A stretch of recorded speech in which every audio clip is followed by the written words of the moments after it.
이 수술을 꼭 해야 되는 상황이다. 이 비싼 수술만이 최고여서 꼭 이 수술만을 해야 된다. 그런 병원에는 가지 마세요. 안녕하세요. 서울 리더스 비뇨의학과에서 전립선 수술을 집도하고 있는 강남점 대표원장 정재현입니다.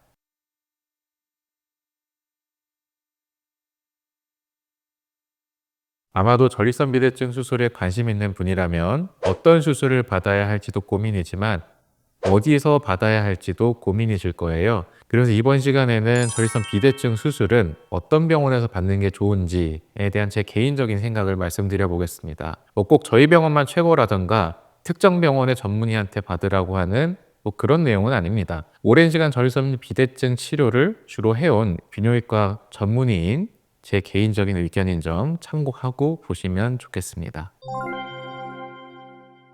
한마디로 정의하기는 어렵지만 일반적으로는 다음과 같은 점들이 있을 것 같습니다. 첫 번째로는 전립선 비대증 수술 경험이 많은 의사, 특히 홀랩 수술 경험이 많은 의사입니다. 수술 경험이 많은 의사, 어떻게 보면 너무 뻔한 얘기 같을 수도 있습니다만 오랜 기간 수술을 해오고 있는 의사라면 그간 수술에 관련한 문제가 거의 없었다거나 혹은 그 작은 부작용들을 잘 해결을 해왔다라고 추정을 해볼 수 있을 거고요. 그러면 제가 왜 하필 홀랩 수술을 특정하였을까요? 홀랩 수술이 전립선 비대증 수술 중에서는 가장 어렵기 때문입니다. 기타 암 수술도 비교를 해보면 여기저기 심한 상태의 개복 수술을 잘하는 사람이 간단한 수술도 잘하기 마련입니다. 홀랩 수술을 잘하는 의사는 전립선을 해부하게 통달해 있고요.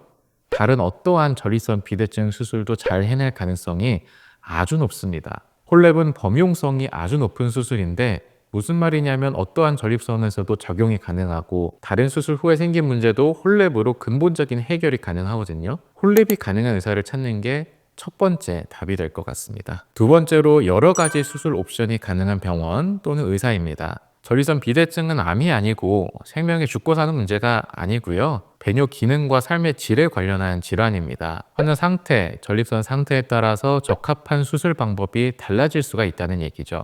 또는 수술이 필요 없이 약물 복용만으로 지낼 수 있는 분들도 계시고요. 그렇기 때문에 다양한 수술법의 옵션을 가진 의사라면 이 환자에게 어떤 치료를 하는 게 좀 더 좋은 효과와 좀 더 적은 부작용을 가져올지 세심한 판단 하에 최적의 수술법을 제시할 수 있을 겁니다. 자, 그럼 수술받기를 피해야 되는 병원은 어디일까요? 이 주제는 아주 조심스럽지만 단순히 제 개인적인 생각을 말씀드리는 거니까 굳이 논쟁은 하지 않으셨으면 좋겠습니다. 첫 번째는 무조건 수술만 추천하는 병원입니다. 앞에서 말씀드린 대로 다양한 수술법의 선택도 중요하지만 수술 없이 약물 복용만으로 지낼 수 있는 분들도 계시거든요. 다른 방법에 대한 설명 없이 무조건 수술만 강요하는 병원은 과잉 치료를 하고 있을 가능성이 있습니다. 다른 병원에서 수술하려다가 저희 병원에 오시는 분들 보면 가끔 안타까운 사례들도 있었습니다. 다른 병원에 갔더니 오늘 당장 수술 받지 않으면 큰일 난다. 나중에 요실금 생길 수도 있고 신장이 망가질 수도 있고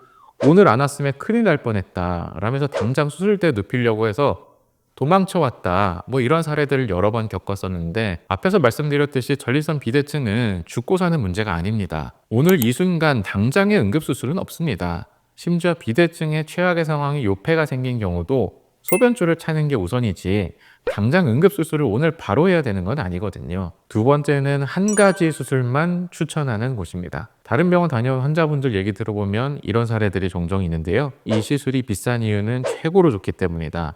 이 시술 하나면 모든 게 해결된다. 그런 얘기를 듣고 수술 취소하고 오시는 분들이 종종 있습니다. 한 가지 수술만 최고의 정답은 아닙니다. 다만 이 부분은 구별이 좀 필요한데요. 규모가 작은 병원, 의원에서는 장비가 한 가지만 있는 곳들도 있어요. 그곳의 전문의가 평소 진료를 잘 해주셨고 진짜 수술이 필요할 때가 됐고 그 수술이 적합하다고 생각돼서 추천한 경우는 좋은 효과가 있겠죠. 또는 이제 다른 수술 방법과 비교 설명해주면서 다른 게 필요하면 다른 병원으로 가시게 하고 이 수술이 필요하면 여기서 하시게 하는 곳이라면 괜찮을 거예요. 무조건 규모가 큰 병원만 좋은 건 아니기 때문입니다. 세 번째는 본인만 최고라고 하는 곳입니다. 환자분들 얘기 들어보면 심지어는 우리나라에서 그 병원만 가능한 기술이 있다고 하는 곳도 있더라고요. 절대 그렇지 않습니다. 수술이라는 것은 세계적으로 공통된 것이고 학회에서 인정받은 것들만 상용화되어 있고 반대로 얘기하면 한 명의 개인만 사용하는 수술법이라면 인증이 안 된 것이라는 반증이 되는 거죠. 가끔 환자분들이 수술의 최고는 누구냐라고 물으면 제가 소설 삼국지의 장수들의 비유를 합니다.